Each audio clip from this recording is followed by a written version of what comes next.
So tonight I want to talk about the book of Romans, chapter 3, and I want to read verses 19 through 26, I believe. But the question I want to ask, or the statement I want to, not the question, but the statement I want to ask, want to say is that saved people cannot sin.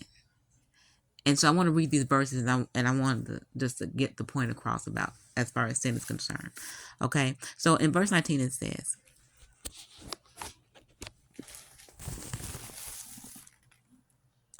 "Now we know that what things soever the law saith, it saith to them who are under the law, that every mouth may be stopped, and all the world may become guilty before God."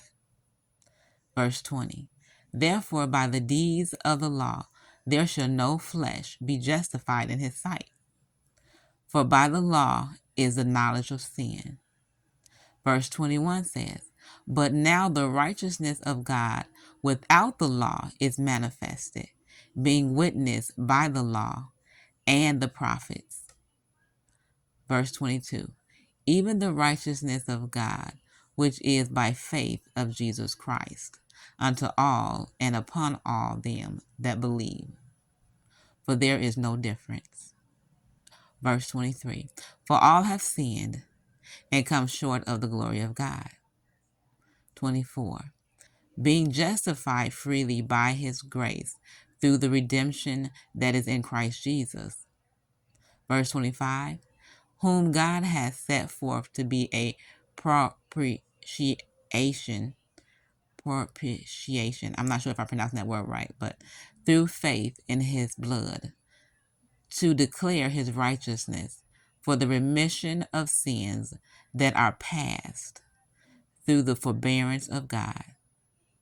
And verse 26 says, "To declare, I say, at this time his righteousness, that he might be just and the justifier of him which believeth in Jesus."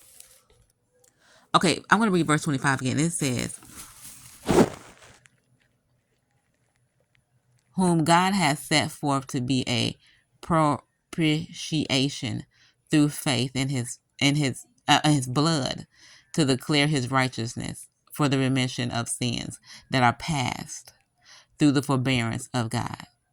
So right here it says the sins that are past. So the sins that are past they're behind me now. There's no longer before me. So now I'm starting afresh in Christ. God has forgiven me now of my sins. And so now it's afresh now. So I don't see how it's possible for a believer to sin since I'm under grace now and not under law. I feel like it's impossible now for me to sin because I'm no longer under law, but under grace. Okay, thank you.